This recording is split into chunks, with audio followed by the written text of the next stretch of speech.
The nation mourns those killed while serving this country at war. We're also remembering those who lost their lives during a battle we are still trying to win against coronavirus. The U.S. death toll from the virus is now approaching 100,000, eclipsing that of the wars in Vietnam, the Persian Gulf, Iraq, and Afghanistan combined. The New York Times called it, quote, incalculable loss, as the paper covered its front page with the names of Americans who have lost their lives to COVID-19.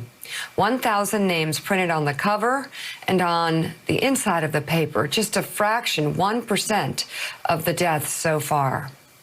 Another headline that sums up the weekend comes from the Washington Post. Quote, on weekend dedicated to war dead, Trump tweets insults, promotes baseless claims, and plays golf. The president visited his golf club in Virginia on Saturday and Sunday. He said nothing about the rising death toll, but he did find time to retweet posts that mocked the personal appearance of House Speaker Nancy Pelosi. And please excuse the crass language here, but the retweet said, quote, anyone know what's going on with PolyGrip?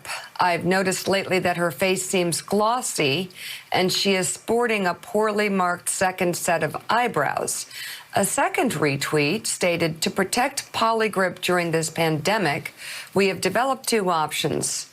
With the DJT option, she will be able to tongue and adjust her dentures more easily.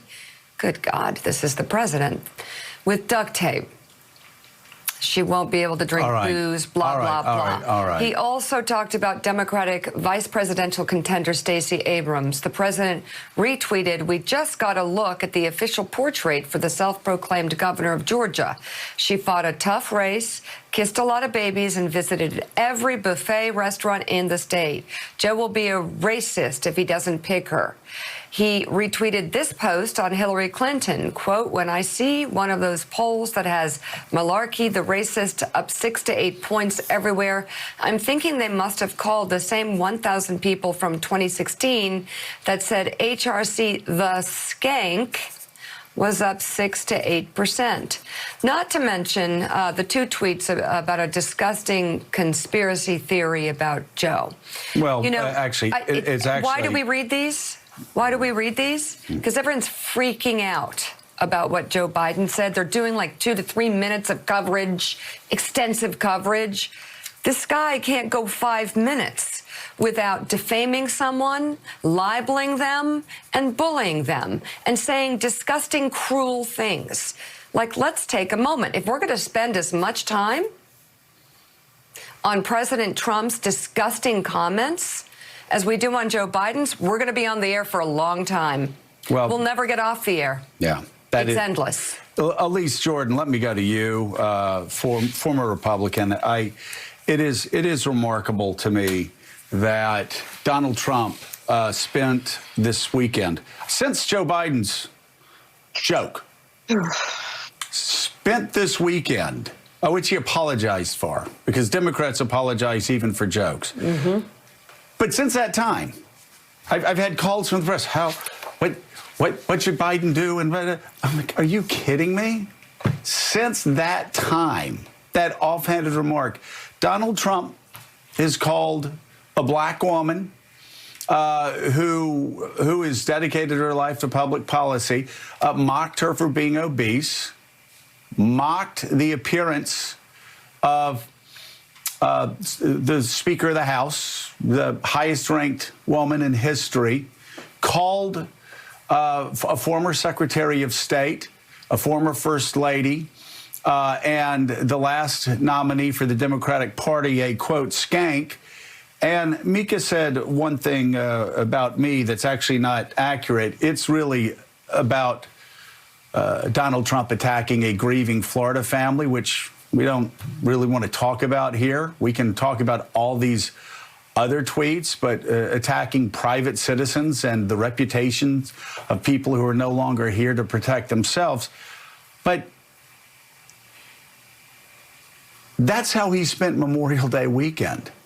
Instead of honoring the dead, lashing out, and even many of his own supporters, even many in the anti-Trump brigade, called foul on him this weekend. He really, I guess the thing I heard the most this weekend was that just when we thought he couldn't get any lower, he goes much lower. And as Jonah Goldberg said in a tweet, it basically said, this is all disgusting. This is all horrifying. The only question is, why does he think this will help him get reelected? And of course, Elise, the answer to that is, it won't.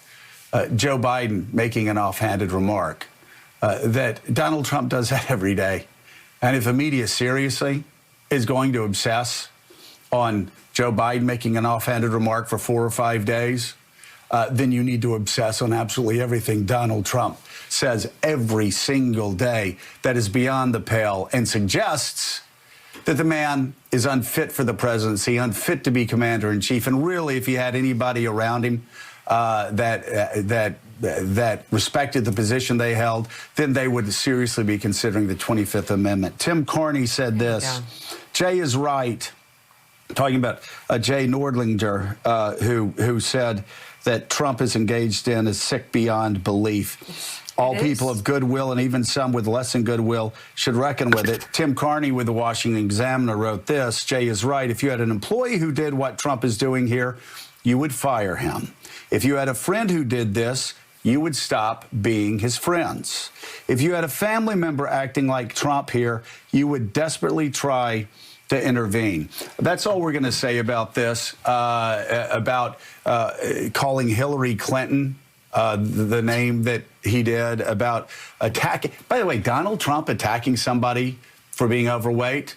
Seriously, that's like me. That's like me attacking somebody for talking too much. It's just like you just don't do it. Obese. And then attacking Nancy Pelosi for her age. When Donald Trump, please, I mean, please put the mirror up. I guess there are no mirrors in the White House now.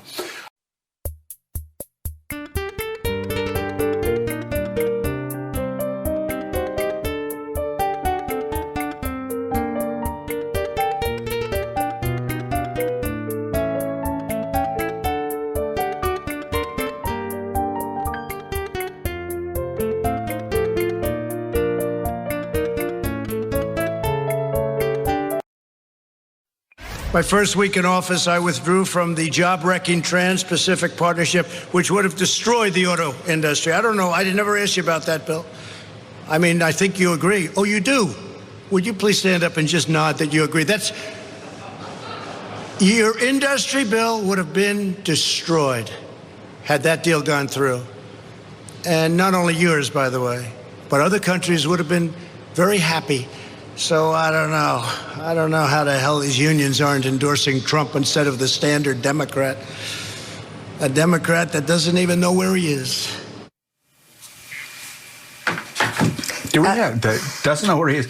He knows where he is. He's like 8 percentage points ahead of you in a Fox News poll. He's way ahead of you with senior citizens. Yeah. He doesn't see you behind him, but, you know that's what happens. And, boy, when you're in front. Again, this is the thing. So this is the problem for the Trump campaign, and it's a real problem. If he tries to say something like that Biden doesn't know where he is, well, there are hours of video clips of Donald Trump walking around confused. Oh, right. Just wandering around, looking every bit as baffled and confused as Joe Biden on his worst days.